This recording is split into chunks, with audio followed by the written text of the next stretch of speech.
Ini pengisian air kolam teman-teman ya. Warna menambah dari tandon ke kolam. Dari laut ke tandon dulu, didiamkan 2 hari, dikasih kaporit, lalu dijalankan ke kolam. Ini lagi nambah ke kolam teman-teman ya. Nambah ke kolam. Dan ini batasannya paralon ini. Kalau udah penuh seperti ini baru dimatikan. Kita tetap semangat di tambak udang teman-teman ya. Tetap semangat di tambak udang. Apapun pekerjaan kalian, kita jalani, nikmati dan syukuri. Karena kalau banyak bersyukur, insya Allah pendapatannya akan barokah teman-teman ya.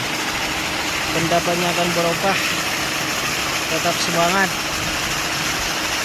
Yang ini kolam C teman-teman. Kolam C yang ini, kolam C. Dan yang itu kolam